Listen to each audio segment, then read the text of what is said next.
thanks to this entry, this was, it never allowed me in. And what a great group, very impressive, and you're all rock and rollers, and we're just, we had a saying at MTV, when I would see a group like this, I'm not worthy. So, if you don't know each other, make sure you meet as many people as you can, because it's a pretty impressive group. So, we're all AIDS activists in many ways, and you're all our heroes. And tonight is about fighting HIV. We like to say at MTV, it's about fighting HIV, but it's about fighting it in the MTV way. And just a quick little trip through history. It was very nostalgic for me to see that tape, by the way.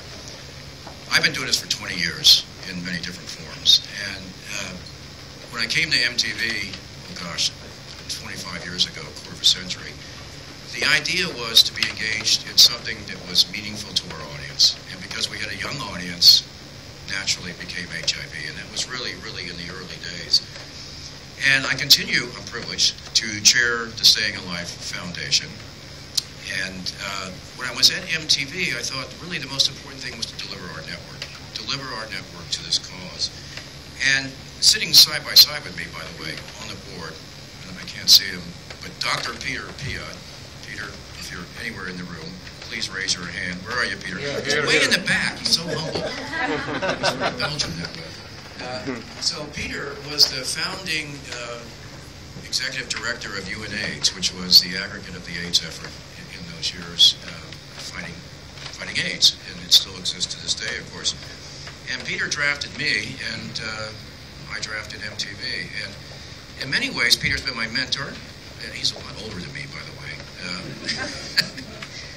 But he's, along in those many, many years, he was really a key person for MTV, because he was our expert, really. And he helped guide us away and navigate through the complexity of this, not only epidemic, but virus. Now, he's heading up the school of, oh gosh, hygiene and tropical medicine. We have to get an acronym for that. But he's a co-founder of the Ebola virus. He's very, very esteemed, very respected in global health. And we're very happy to have him still on the board of Staying Alive.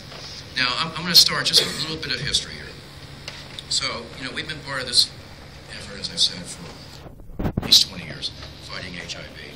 And we've worked with a range of partners, most notably the UN in the early days, but since then, oh gosh, AMFAR, I'm on the board of AMFAR, which is still searching for a cure, Global Business Coalition, I mean, the list goes on and on and on around the world.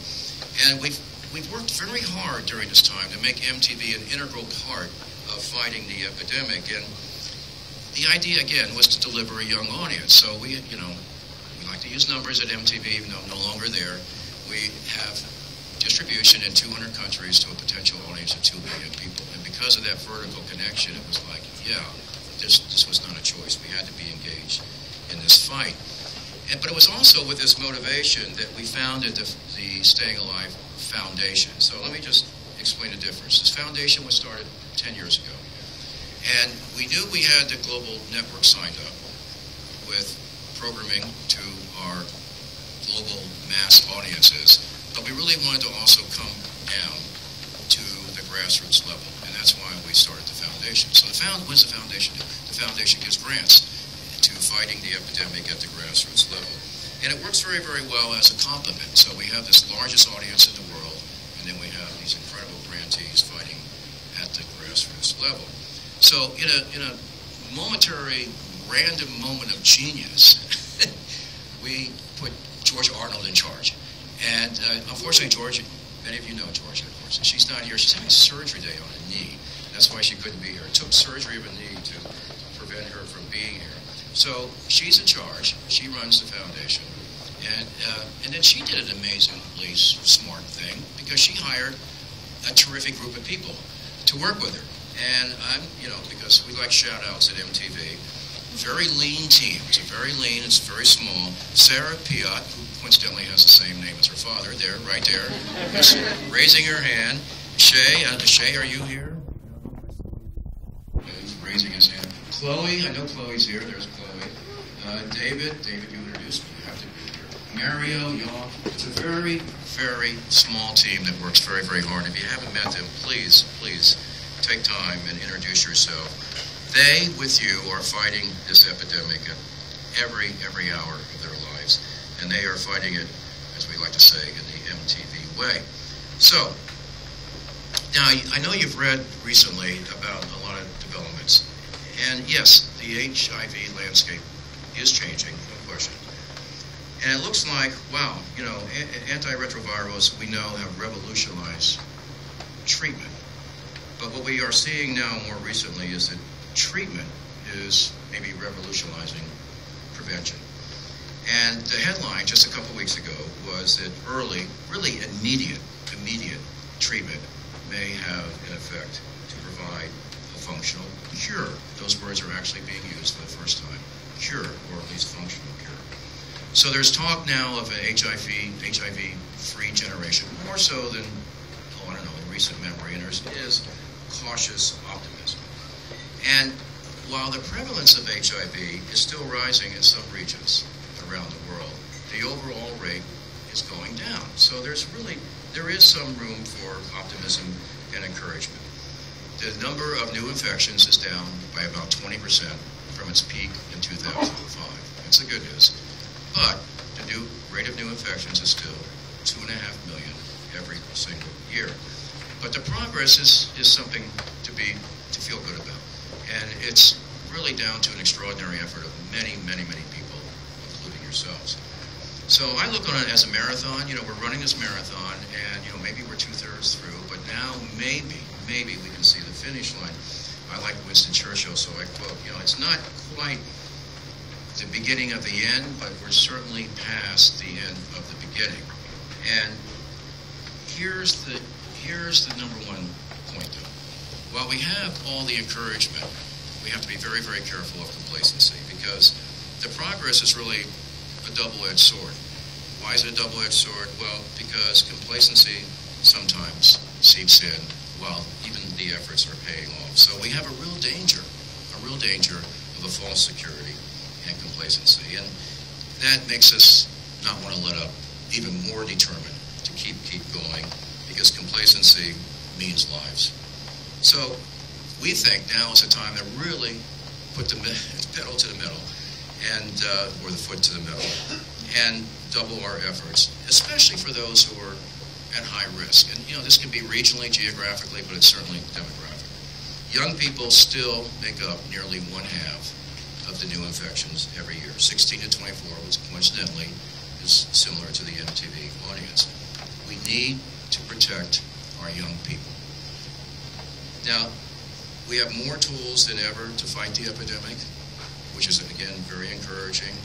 But when you look at all the tools, it's still, in our mind, all about prevention. Prevention, it's still the most cost-effective. And whether it's education, condom use, testing, abstinence, prevention is still the best cure that we know. So it's also what guides our mission at Staying Alive. It's really all about prevention, and we put almost all of our efforts into that. Stop HIV before it starts. So how do we do this? Well, the Staying Alive Foundation, it's somewhat unique. We have a grants program that provides $12,000 a year. A little bit of money goes a long way with young people fighting this epidemic at the grassroots. $12,000 a year, typically a 4-year grant. It's always youth-led. Young people are always leading. It's grassroots. To make it sustainable, we have a training program. We team the grantees up with mentors. And we add this very comprehensive training program we call capacity building. You know, in this world environment, we always have terms. And $1,000 a year, but it's actually worth a lot more than that, because it makes the operation sustainable. And by training and by bringing the grantees into a network, we think this is the best chance of success going forward. So our most recent process, we do this twice a year with grantees. We had 1,700 applications from 101 countries. Sarah reads every single one of them. And it's truly global, because it represents literally over 100 countries. So we're very happy to have 2 grantees here. We have 2, you can touch and feel them. We have 2 live grantees here. And I want them to raise their hand. Joel Wallington, well, I haven't even met yet. Joel, where are you? Right there. Wow. Okay. other DJ material. And then we have Tyler Spencer. Where's Tyler? Tyler, you didn't go off dancing, did you? He's known to dance. Okay, there he is, way in the back. So we have Joel and Tyler. They both are grantees from Oxford, and which shows you the range of what we have for grantees. And Joel has founded Chasing Zero. Now, so what's Chasing Zero? Chasing Zero is teaching students of the effects of HIV, both at the local and at the global level. So he's a true teacher. Tyler is working with his grassroots project, which he founded in Washington, D.C., which happens to have one of the highest HIV rates, if not the highest, in the United States, as high as some of the countries in Africa. Very, very big problem in Washington, D.C. So he's there with Grassroots Project, and he's had the grant for over 3 years now, using sports. Everybody uses a different technique. He uses sports to educate people about prevention and stigma. So with all of our grants, we try to be provocative and bold, I guess, if you will, and certainly passionate. And the grantees are unlikely, these particular grantees are unlikely to be funded by anyone else because they're so unusual. They're young, as I said, they're young, but they're also very, very bold, and they do this with courage. And if I had to sum up some of the characteristics of our grantees, they're young, of course, always. They're very creative, they're bold, they're courageous, and they're unselfish. And when you put them all together, they are powerful forces, really, really powerful forces. And I like to say they're our heroes. So there's many examples, and I wish I could say all of them, but just 3 real quick. Nigeria, the Queer Alliance, politically incorrect, that's what they call themselves, educate young MSM about HIV. And they do it through workshops, and they do it at great personal risk because homosexuality or being gay in Nigeria is actually against the law. So they put their lives at risk every single day. Secondly, in Egypt, women's rights, we all know, are lacking in some ways in Egypt. So there's an entity, a grantee called GYCA Egypt, which works with young women, educating and empowering young women, girls also, and they offer HIV testing, free and anonymous. In Pakistan, there's a group called the Activist Advocacy Network. They target gypsy young people, gypsy youths, in the center of Pakistan, and they use street theater because they think that's the most creative way to get through, with peer education to teach prevention. Again, they're at great risk because Pakistan has some very, very conservative elements to their culture. So a key success factor in all the grantee programs to ensure the sustainability is this capacity building. And Positive Action, Manuel, who's here tonight, he oversees an effort that has trained over the years 90 organizations in the last 3 years. Training, and the trainings are all around the world. And what do? Well, they improve performance, efficiency, and the impact. So that's just one example. We also partner in providing resources. So we partner, for example, with Durex and a program to distribute 850,000 condoms coming up. And this is the start of a really meaningful partnership of larger grant and media with Durex. That's just 2 examples. So along with all these impactful grassroots efforts, again, at the community level, we continue to tackle the disease at the global level. And we do it with our channels. And we have this massive international reach, which we are taking advantage of. And more importantly than the reach is the vertical connection with young people. Young people tend to listen to MTV. We push the envelope, but we use the brand. We're not afraid to put the letters MTV right alongside HIV. And the idea is to provide creative content to educate, change misconceptions, and improve sexual health. And as the tape said, we do it all rights-free and give it no brand, without any constraints, no money to any broadcaster around the world that will air this programming. So often the programming gets very, very large audiences. Our most recent flagship production, as the tape said, we've done this for many, many years, 30 seconds to 90-minute movies. But our most recent flagship production is something called Shuga. We've done it in Kenya. And it's vintage MTV. It's the style of MTV. Again, it pushes the envelope. But it's creative, and we use local cast members. It's been award-winning. We use multimedia. It's on the telephone. It's online as well. But the idea is to make HIV seamless with the programming. So you want to watch the programming. It's entertaining, and therefore it gets very high ratings. But it also delivers the messages in a very seamless way, which we think is much, much more impactful. We've actually had third-party research that has shown that when you watch this show, or these shows, there's behavioral change. Actual behavioral change. So what does that mean? When you watch these shows, you're more likely to be tested. You're less likely to have multiple concurrent partners. You're more likely to have safe sex. And you're less likely to discriminate and have stigma against others, especially those with HIV.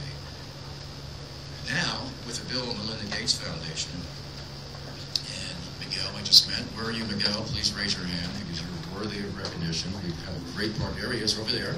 If you haven't met him, please meet Miguel from the Bill and Melinda Gates Foundation. We're expanding this franchise to Nigeria, where HIV burden is very, very high, one of the highest in Africa, one of the highest in the world. So, looking ahead, we aim to do even more programming. We're going to increase the budgets, we're going to do more programming on MTV to fight the epidemic, but perhaps even more important, and even with more impact, we want to increase the number of grants. And we're quite ambitious about this. We want to increase the number of grants by 25% by year end. It's a big number, but we think we can do it because we have the infrastructure in place. Up to this point, we're over 417 grants that have been awarded in the history of the foundation. We're in 63 countries and over $4 million. Two of our newest countries that we're in are Haiti and the South Sudan. So we're really in far, far away places. And again, this is probably the most important thing I'll say, which is it's been made possible by this amazing range of partners and donors and partners, of course. And I'm just going to name a few. Bjorn Berg, Vive Healthcare, Happen, Bill and Melinda Gates, as I said earlier, H&M, BGC, Body Shop, Viacom, many, many, many others. But what's even more important than the partners, it's hard to be more important than the partners, it's you. It's the individuals. It's the AIDS activists, which I say you all are. And I feel that with this empowerment and with this dedication that you have and also the partners, that it's going to in turn empower grantees, and we are going to fill the airways. So we are determined and staying alive to continue our programming, increase it, fill the airwaves, and increase our grantees. We're going to give it all our effort. We're not going to let up, regardless of the progress. We're never, Churchill, we're never going to give in. Never, never, never are we going to give in. We're going to strive for an HIV-free generation, and we will not stop until the epidemic is over. So with that, thank you.